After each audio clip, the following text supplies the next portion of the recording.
But now I want to pivot to a different lefty that I have a lot of respect for and have featured a lot of his videos here on this channel. So again, another example of me intentionally stepping outside of this echo chamber. And he is interviewing in this particular episode a professor, I believe from New York University, who taught a class on propaganda and how to recognize it to his students. And I can't remember now if he ended up getting fired or suspended. I'm sure he'll mention it here in the videos. But I thought him and Jimmy talked about a few insightful topics that I made a few clips of. This was also a couple of months ago, and around the time that Biden was going to court to fight for the right for his administration to be able to censor the American public. A couple of attorney generals decided to push back against censorship in America, specifically coming from the White House and the Biden administration, to collusion with the social media apps. And they're winning. They're winning because what happened was that a judge said that the Biden administration, the government, could no longer consult with social media about censoring the free speech of American citizens. And Joe Biden's administration immediately pushed back and is going to court to make sure they can keep censoring you. They're doing this right out in the open. And they've convinced at least half the country that this is the Christian thing to do. You know, one classic definition of fascism is a merger of state and corporate power. That's it. Right?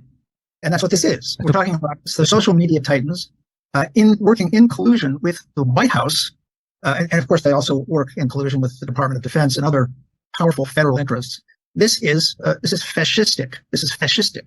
They feel absolutely righteous about it. And why, right? Because people have been made to believe that what's called disinformation, which is any deviation from the official narrative, they've been persuaded to believe that disinformation kills. The oligarchy, all they have left is narrative control because they're not going to provide economic sustenance for our people. They're not going to give you health care. They're not going to give you student debt relief. They're not going to give you free education. They're not going to give you a minimum wage. They're not going to give you relief when you get sick and go bankrupt. They're not going to do anything for you. So all they have left is narrative control. And that's what all this is about. They have to control the narrative. And if they can't control the narrative, that's all over. And so that's why they're doing this. I've talked about the last 3 years as a propaganda masterpiece. It is. Kind of rolling thunder of propaganda narratives, you know, one after the other. Yes. They're all traumatic. They all play on fear and anger, and they're all profoundly divisive, right? Defenders of free speech, going back to John Milton, right, hundreds of years ago, have understood that the surest way to defeat a lie is to let the sun shine on it and let people discuss it openly. That's why we have free speech. So there's a saying, sunshine is the best disinfectant, not censorship. Sunshine. You know, maybe there is something to that party switch myth after all, because I'm old enough to remember when it was the left who were the defenders of free speech and democracy, not the ones fighting in court to have the right to censor the opinions of the American public. So just remember, kids, freedom of speech is a conservative idea. Liberals believe you should have somebody who checks all the words that go in and out of your head like a factory line of tomatoes, picking out the bad ones, because they're protecting you, and they're protecting you because they see you as children. I grew up, if there was anything I thought I was sure of in my life, is that free speech and anti-censorship was a lefty position that we had to fight against all the time.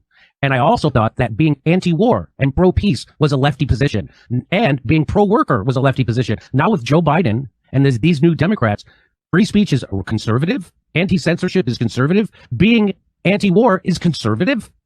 Anything that goes against the establishment is now white supremacy, Nazi, and conservative. This is a conservative ideology that clearly comes through in this decision. It's a conservative political ideology, right? We saw some of the quotes questioning vaccines, questioning masks, conservative talking points. But the ruling itself is the opposite of judicial conservatism. This is one of the most aggressive, far-reaching rulings you'll ever see. What this judge is purporting to do is to micromanage, really, the day-to-day interactions between essentially the entire executive branch, all these agencies that are listed as defendants, and the leading social media companies. And in the actual temporary injunction, the judge basically says, you're not allowed, administration, to talk to these social media companies about any protected free speech except for cybersecurity threats, national security threats, criminal threats. But where's the line? Who's going to police this? This is a judge trying to Did you hear what he's saying? Who's going to police people having free speech? That's what the journalist is saying. The person who's supposed to be being the watchdog of the censors. They're supposed to be the watchdog of government. And he's saying, no, the government's supposed to be your watchdog. They're supposed to be making sure you don't say anything out of line that the establishment doesn't like. This is what, and no, they're not embarrassed to say this in public. He's saying it right on camera. And he's saying it indignantly, like, oh my gosh, can you believe that someone is going to stop the president of the United States from censoring individual citizens on social media, from expressing free speech? They're outraged over it. They have it exactly backwards. And this is the typical Joe Biden, Hillary Clinton voter. It is exactly like George Orwell's 1984, you know, where all these bureaucrats and workers in the outer party and all these people working at the Ministry of Truth of Winston Smith, they are all ideologues. They are all filled with the ideology of the inner party. It makes no sense. It's completely backwards. You know, it's war is peace. It's freedom is slavery. Yes. They They absolutely And censorship is liberty. Censorship is liberty. War and peace is war is peace, and freedom is slavery. That's exactly what's happening here. Like you, Jimmy. I mean, I was a lefty for years. I believe I was anti-war. I was anti-censorship. Right. I was in favor of the working class. And I want to add, I believe in integration, and that's another value that the so-called left has now betrayed because they're down with the segregation of the unvaccinated. So all the values of the '60s left have been, junked by what calls itself the left today. My purpose in teaching the propaganda course was to get students to look into controversial narratives, regardless of what they had been told they should think about them. Right. And my view is that, it doesn't matter how sacrosanct the narrative has become. If a student wants to write about Sandy Hook, for example, I say go right ahead. Look into it. See what you find out. If a student wants to write about what's the Pizzagate, right? These are things that you're never supposed to bring up. You're never allowed even to think about them. If students wanted to study those, I say go to it. Welcome. Look into it. See what you find. Certainly sounds like a worthwhile class to me. That it is a shame that they have stopped him from being able to teach that course now. That's a worthwhile lesson and skill for young developing minds to learn. In this next clip, they're going to talk about how the media is basically just controlled by like these 5 or 6 companies. So basically every news outlet, except for like the true independent media, are just going to be regurgitating the same opinions from like the same handful of people. The amount of control that gives them to define the parameters of public debate and conversation is alarming.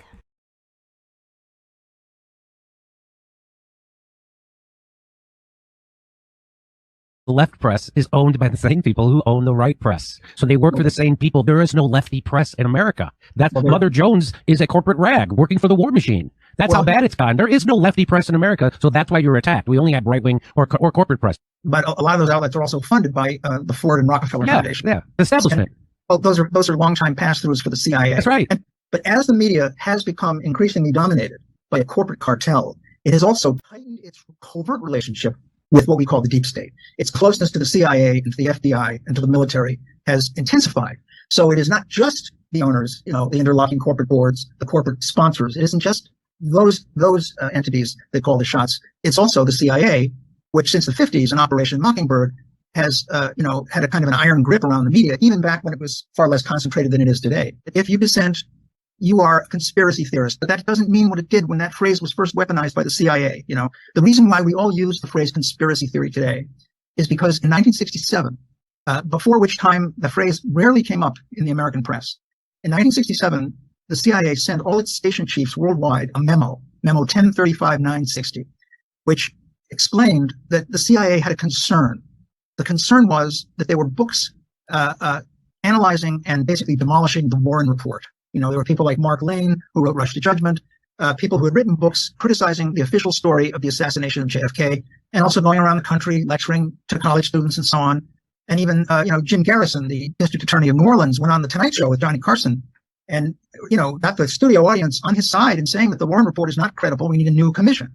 So the CIA saw this as a threat to their control of that narrative. So they sent out this memo urging their station chiefs to contact all their propaganda assets, all their friends in the media, all their friendly politicians, wherever they may be, and urge them to publish attacks on these conspiracy theorists. And they also, listed some possible talking points that people could use in those attacks. One of them we hear to this day. It is that a conspiracy on such a scale could never have been kept secret. Somebody would have talked by now. We hear this about 9/11. We hear this about JFK. And it goes back to the CIA, Jimmy. This is in the memo. I love, that's my favorite when they go, they could never keep that big of a secret. Building 7 happened right on television.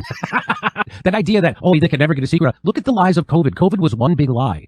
And they suppress doctors. They suppress it. And they're the way they do it is they do suppression. They use character assassination. They discredit you. And there's only 6 companies that own all the media. It's not hard for them to do it.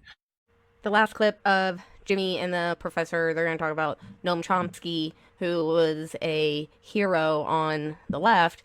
And he is unfortunately one of many examples of these kinds of people who have taken their esteemed position that they found themselves in and use it to be a shill for the CIA.